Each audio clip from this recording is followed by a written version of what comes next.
ओम शांति। ओम शांति। ओम शांति। 14/5/2021 प्रातः मुरली। ओम शांति।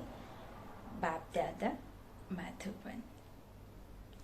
आज मीठे मीठे प्यारे प्यारे शिव बाबा ने मुरली के महावाक्यों में कहा, मीठे बच्चे, अभी तुम शूद्र घराने से निकल ब्राह्मण घराने में आए हो। बाप ने ब्रह्मा मुख से तुम्हें एडॉप्ट किया है, तो इसी खुशी में रहो। प्रश्न है, कौन सा गुहा राज ब्राह्मण कुल वाले बच्चे ही समझ सकते हैं? उत्तर में बाबा ने कहा, निराकार शिव बाबा हमारा पिता है और यह ब्रह्मा हमारी माता है।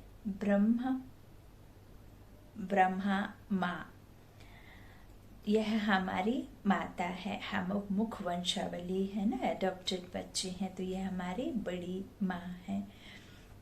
निराकार भगवान कैसे माता पिता बंधु सखा बनते हैं, यह गुहा गुप्त राज ब्राह्मण कुल के बच्चे ही समझ सकते हैं। जो भक्ति काल में गाते हैं, तुमेव माता तुमेव पिता तुमेव बंधु सखा तुमेव, तो बाबा आज ये बात हमें क्लियर कर रहे हैं कि यह गुहा गुप्त राज ब्राह्मण कुल के बच्चे ही समझ सकते हैं। उसमें भी जो देवी कुल में ऊंच पद पाने वाले हैं, वही यह राज यथार्थ रीति समझेंगे। ओम शांति। बच्चे बैठे हैं, समझ रहे हैं कि हमारा बाप दादा आया हुआ है।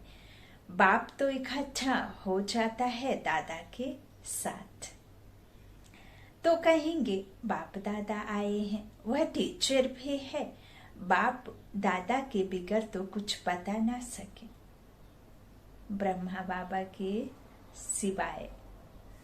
बाप हम आत्माओं को कुछ बता ही नहीं सकते, तो इसीलिए कहा है कि इकट्ठा रहते हैं। जब बाबा आते हैं ब्रह्मा तन का आधार लेकर के, तो उनकी प्रकृति के तख्त पर विराजमान, कंबाइंड नहीं होते हैं। ब्रह्मा बाबा का साउंड भी नहीं बदलता था, बीच बीच में ब्रह्मा बाबा बोलना शुरू कर देते थे और जब कभी फिर बाबा बोलना शुरू कर देते थे। इसीलिए मुरली में कई बार हम ध्यान दिया होगा, तो मुरली में बाबा के शब्द महावाक्य चलते रहते हैं और बीच बीच में ब्रह्मा बाबा अपना भी रखते हैं, है ना। तो इकट्ठा आते हैं ना। बाबा कहते हैं वह टीचर भी है, बाप दादा की बिगर तो कुछ बता ना सकें, बुद्धि चलनी चाहिए, क्योंकि यह नई बात है ना। अज्ञान काल में याद करते हैं सिंगल को, कहेंगे हमारा गुरु फलानी जगह है, उनके शरीर का नाम जानते हैं, है ना। कोई भी गुरु का नाम तो शरीर का नाम जानते हैं। बाबा कहते हमारा बाबा हमारी माँ फलानी जगह है, उनका नाम रूप सब कुछ है। मनुष्य ने फिर शॉर्ट्स में लिख दिया है, मनुष्यों ने तो बनाया है, उनमें कुछ न कुछ रॉन्ग है। भल गायन है, तत्व तुमेव माताश्च पिता तुमेव। बाबा कहते हैं यह एक के लिए ही गाया जाता है ना। ब्रह्मा के लिए भी नहीं गाया जाता है, ब्रह्मा के लिए भी नहीं गाया जाता है। बाबा कहते सिर्फ ये एक के लिए गाया जाता है, अर्थात बेहद के बाप के लिए, निराकार शिव परमात्मा के लिए गाया जाता है ना। ब्रह्मा के लिए भी नहीं गाया जाता, तुम्हें माता पिता तुम्हें। बाबा कहते हैं उनका नाम रूप बुद्धि में नहीं आता, ना विष्णु का ना शंकर का, दोनों का यहाँ कोई पार्ट ही नहीं है, ना गुरु का ना माता पिता का ना बंधु सखा का। उनका आधार मात्र लेकर के, कर्मेंद्रियों का सहारा मात्र लेकर के उस पतित तन को भी पावन बनाना। उस सतो रजो तमो में जो आते हैं, तो वो तमो प्रधान आत्मा को भी सतो प्रधान परमात्मा ही बनाते हैं। लेकिन उस बूढ़ेतन का पतित दुनिया में आकर के आधार जरूर लेते हैं, तो इसीलिए उनको भी ग्रेड जाता है। बाबा कहते हैं ना ही विष्णु का और ना शंकर का। गाते तो हैं तुम माता पिता हम बालक तेरे, तो भी बुद्धि ऊपर में जाएगी ना। कभी भी भगवान का नाम लेते हैं, गॉड का नाम लेते हैं, तो बुद्धि तो ऊपर की ओर जाती है। बाबा कहते हैं इस तरह से कृष्ण को याद कोई कर ना सके, याद फिर भी निराकार को ही करेंगे, उनकी महिमा है। तो बाप समझाते हैं, यहाँ जब बैठते हो तो लौकिक संबंध से बुद्धि योग निकाल पारलौकिक बाप को याद करो। इस समय यह सम्मुख है। भक्ति मार्ग में जो गाते हैं तो आंखें ऊपर करके कहते हैं तुम माता पिता हे भगवान कह याद करते हैं। भगवान जब कहते हैं तो शिवलिंग को भी याद नहीं करते हैं। तोते मिसल ऐसे ही गाते हैं। रट्टू तोता के माफिक कोई मंत्र आदि का उच्चारण कर लिया तो वही वही रिपीट करते रहते हैं। बाबा कहते हैं शिवलिंग को भी याद नहीं करके गाते हैं। तोते मिसल ऐसे ही गाते हैं। लक्ष्मी नारायण के लिए भी ऐसे नहीं कह सकते, यह तो महाराजा महारानी है। सूर्यवंशी घराने के महाराजा महारानी हैं। बाबा कहते हैं इस तरह से उनका बच्चा ही माता पिता कहेंगे, बंधु नहीं कहेंगे। भक्त लोग गाते हैं पतित पावन, परंतु यह बुद्धि में नहीं आता कि शिवलिंग होगा, ऐसे ही सिर्फ कह देते हैं हे भगवान। हे भगवान किसने कहा, किसको कहा? बाबा कहते हैं कुछ भी पता नहीं है। अगर यह ज्ञान होता मैं आत्मा हूँ, उनको बुलाता हूँ, तो यह समझें कि वह निराकार परमात्मा है, उनका रूप ही लिंग है। यथार्थ रीति कोई बाप को याद नहीं करते, उनसे प्राप्ति क्या होगी, कब होगी, वह कुछ भी नहीं जानते। तुम भी नहीं जानते थे, अभी तो बाप के बने हो। तुम जानते हो हमको शिव बाबा ने ब्रह्मा द्वारा अपना बच्चा बनाया है। यह ब्रह्मा माँ है। इस ब्रह्मा माता द्वारा शिव बाबा ने अडॉप्ट किया है। इस समय तुम अच्छी रीति जानते हो हम शिव बाबा के बच्चे हैं, साकार में फिर प्रजापिता ब्रह्मा के बच्चे हैं।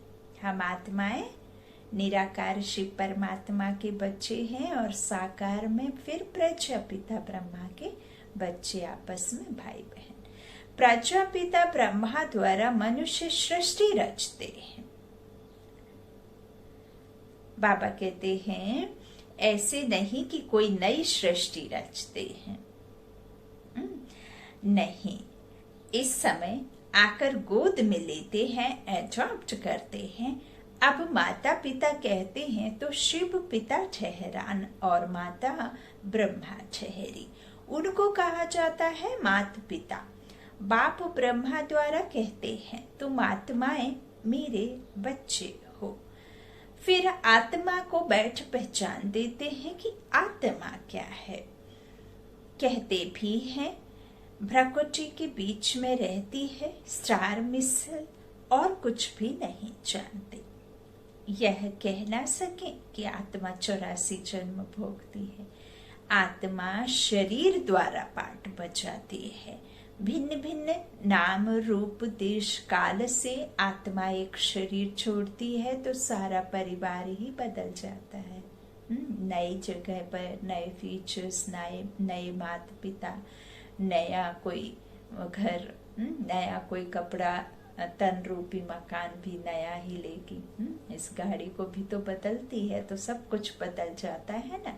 तो बाबा कहते परिवार ही बदल जाता है। कोई अडॉप्ट करते हैं तो परिवार ही बदल जाता है। कोई गरीब बच्चे को कोई धनवान व्यक्ति यदि अडॉप्ट कर लेता है तो उसका नाम बदल जाता है ना, और वह बड़ा भी हो जाता है।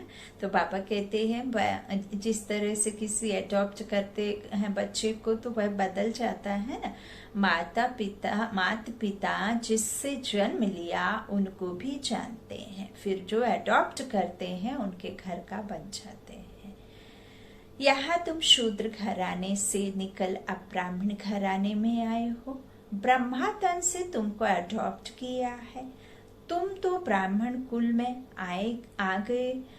यह बातें शास्त्रों में नहीं लिखी जा सकती, यह समझाया जाता है, लिखने से कोई समझते नहीं। बाबा कहते अभी तुम बच्चे ही जानते हो हम परम पिता परमात्मा की संतान बने हैं। यह हो गई माँ। ब्रह्मा को प्रजापिता ही कहते हैं। इस द्वारा तुम बच्चों को अडॉप्ट मैं करता हूँ, अर्थात बाबा कह रहे हैं कि अडॉप्ट मैं करता हूँ। यह कितनी गुप्त बातें हैं, सिवाय सम्मुख के कोई समझ ना सके। समझेंगे भी वह जो इस ब्राह्मण कुल के होंगे, देवी कुल में उच्च पद पाने वाले होंगे। नए किसकी बुद्धि में यह बातें बैठेंगी नहीं, जो बिरादरी के नहीं होंगे, जो सतयुग त्रेता के नहीं होंगे, उनकी बुद्धि में यह बातें बैठेंगी ही नहीं, है ना। बाबा कहते हैं ना बुद्धि में बैठेगा और ना किसको समझा सकेंगे। तुम्हारे में भी नंबरवार पुरुषार्थ अनुसार है। जिनकी बुद्धि में बैठता है, गाया जाता है, तुमेव माताश्च पिता याद किया जाता है शिव बाबा को, फिर कहते हैं तुम मात पिता। बाबा कहते हैं एक बाप फिर मात पिता कैसे? जब एक बाप है तो फिर मात पिता कैसे? यह बातें और कोई समझा ना सके। जैसे शास्त्रों में व्यास ने जो लिखा है वह मनुष्य ने कंठ कर लिया है, कंठस्थ कर लिया है, तुमने कंठ कर लिया है। बाबा कहते हैं उन्होंने क्या किया है, कंठ कर लिया है। वैसे तुमको भी कहेंगे, तुमको कोई ने बताया है, तुमने कंठ कर दिया है। नए मनुष्य के लिए समझना बड़ा मुश्किल है। यहाँ रहने वाले भी कोई किसको इतना भी समझा नहीं सकते। बाबा के जो बच्चे बाबा के पास रहते हैं, बाबा कहते हैं वह भी यह बातें किसको अच्छी रीति समझा नहीं सकते। बाबा कहते तुम आत्मा हो, तुम्हारा बाप परम पिता परमात्मा है, वह बेहद का बाप ही बेहद का वर्षा देते हैं। 21 पीढ़ी आधे कल्प। बाबा कहते हैं वर्षा दिया था, फिर पुनर्जन्म लेते लेते 84 जन्म पूरे हुए। अब बाप वर्षा देने आए हैं, यह किसको समझाना कितना सहज है। तुम माता पिता किसको कहा जाता है, विचार की बात है ना।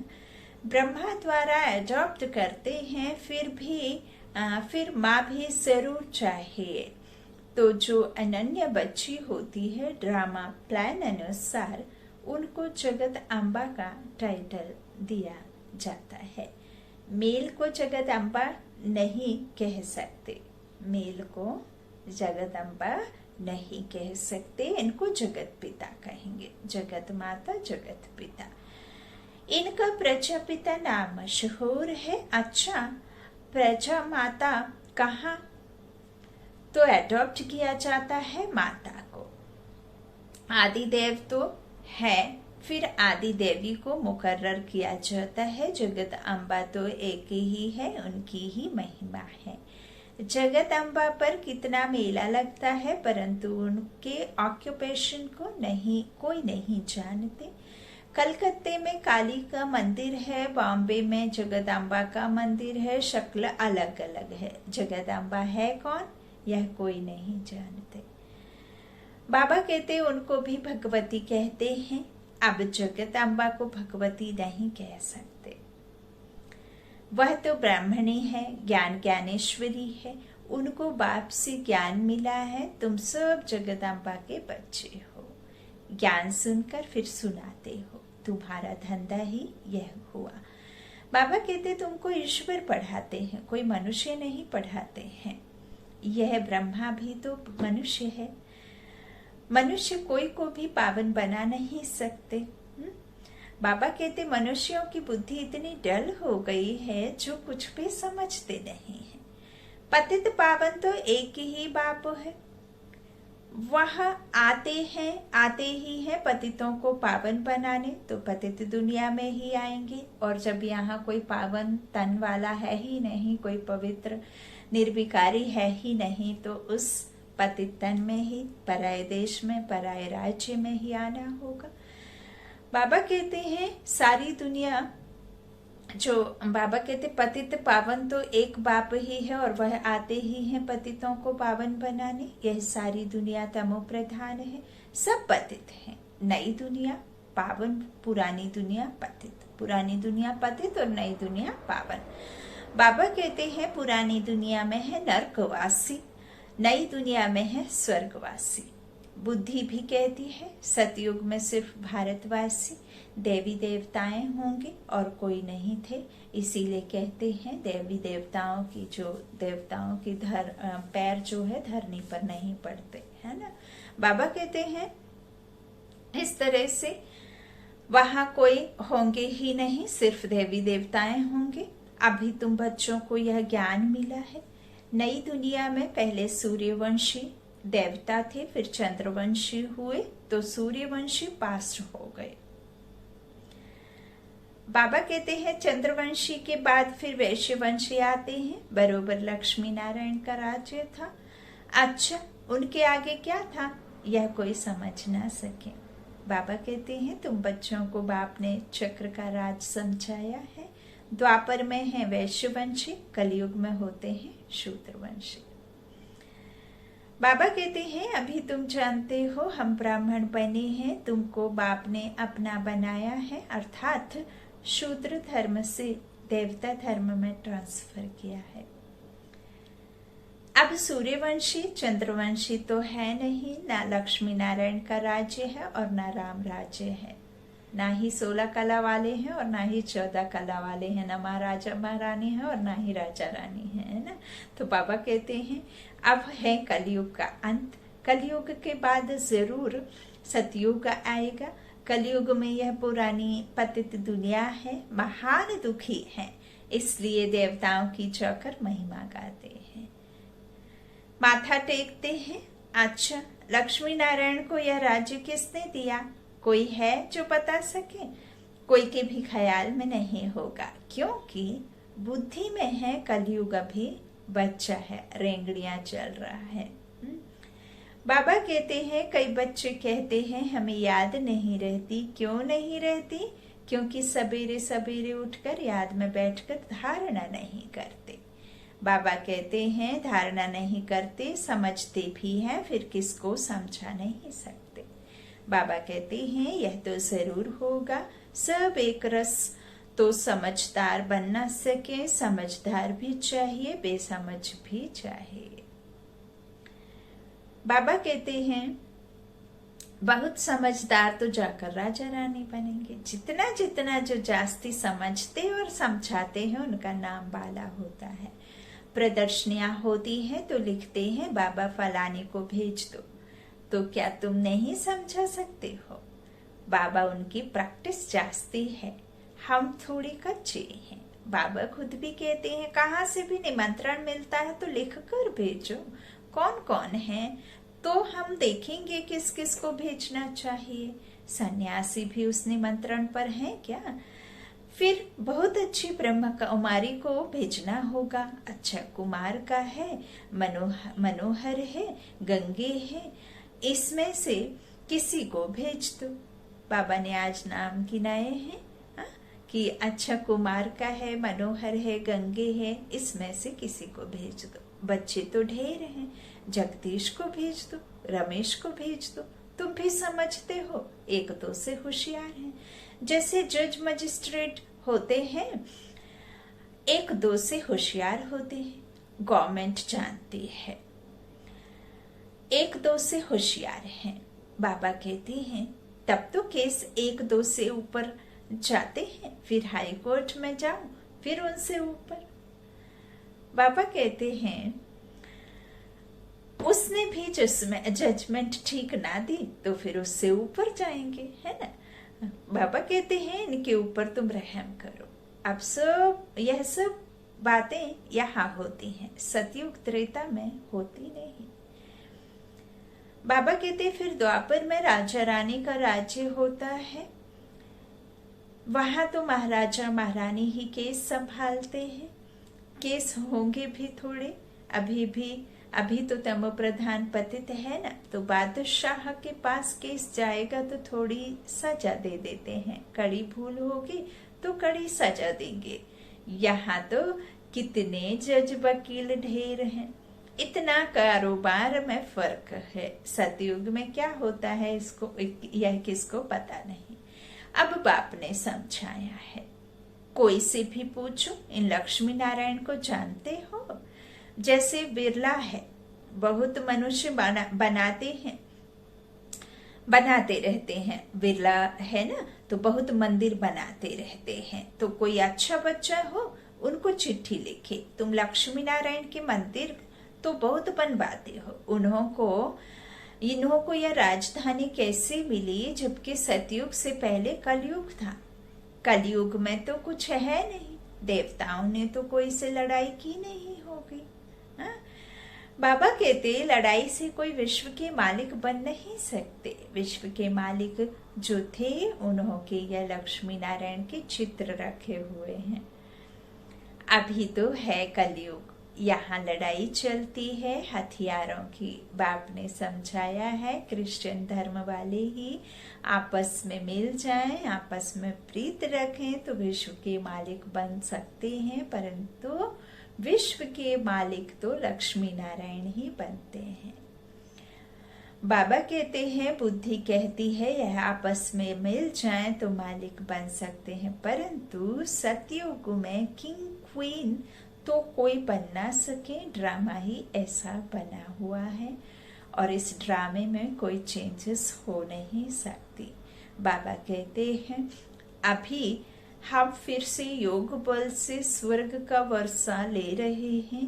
तुम बता सकते हो, कल्प पहले भी संगम पर बाप से पद पाया, 84 जन्म पूरे हुए, फिर से वर्षा ले रहे हैं। अच्छा, बाप दादा का याद प्यार ले लीजिए। मीठे मीठे सीखी राधे बच्चों प्रति माता पिता बाप दादा का याद प्यार और गुड मॉर्निंग। रूहानी बाप की रूहानी बच्चों को नमस्ते। हम रूहानी बच्चों की रूहानी माता पिता बाप दादा को याद प्यार और गुड मॉर्निंग। शुक्रिया बाबा, मीठे बाबा, प्यारे बाबा, सबका साथी सबका सहारा, मेरा बाबा, प्यारा बाबा। धारणा के लिए मुख्य सार बाबा ने पहला कहा, स्वयं में धारणा करने और दूसरों को कराने के लिए सवेरे सवेरे उठकर बाप की याद में बैठना है। जो समझा है उसे दूसरों को समझाने की प्रैक्टिस करनी है। दूसरा बाबा ने कहा, लौकिक संबंधों से बुद्धि योग निकाल, एक बार लौकिक बाप को याद करना है। बाप से जो ज्ञान मिला है वह सुनकर सबको सुनाना है, यही तुम्हारा धंधा है। सर्विस बाबा ने दी है करने के लिए। आज का वरदान बाबा ने बच्चों को दिया, अपनी संपूर्ण स्टेज द्वारा सर्व प्रकार की अधीनता समाप्त करने वाले प्रकृति जीत भव। जब आप अपने संपूर्ण स्टेज पर स्थित होंगे तो प्रकृति पर भी विजय अर्थात अधिकार का अनुभव होगा। संपूर्ण स्टेज में किसी भी प्रकार की अधीनता नहीं रहती है, लेकिन ऐसी संपूर्ण स्टेज बनाने के लिए 3 बातें साथ रहनी चाहिए। वो 3 बातें कौन सी है? पहला रूहानियत, दूसरा रूहाव और तीसरा रहम दिल का गुण। जब यह तीनों बातें प्रत्यक्ष रूप में स्थिति में चेहरे व कर्म में दिखाई दे तब कहेंगे अधिकारी व प्रकृति चित आत्मा। आज का स्लोगन बाबा ने दिया है, श्रीमत की लगाम मजबूत है तो मन रूपी घोड़ा भाग नहीं सकता। श्रीमत की लगाम मजबूत है तो मन रूपी घोड़ा भाग नहीं सकता। जो 24 घंटे मन बिना फ्लाइट, बिना खर्चे के दुनिया के व्यर्थ संकल्पों को बिल्कुल दिन रात रिपीट करता रहता है। तो बाबा ने कहा यह सब कब असंभव है कि हमारा मन यहाँ वहाँ व्यर्थ में ना जाए, जब आपका श्रीमत की लगाम मजबूत होगी। है कुछ भी नहीं, व्यर्थ को समाप्त करने के लिए समर्थ संकल्पों को अपने मन में धारण करना है, महावाक्यों को मनन चिंतन करना है, वही तो श्रीमत की मजबूती है। ओम शांति, ओम शांति। शुक्रिया बाबा, शुक्रिया, शुक्रिया।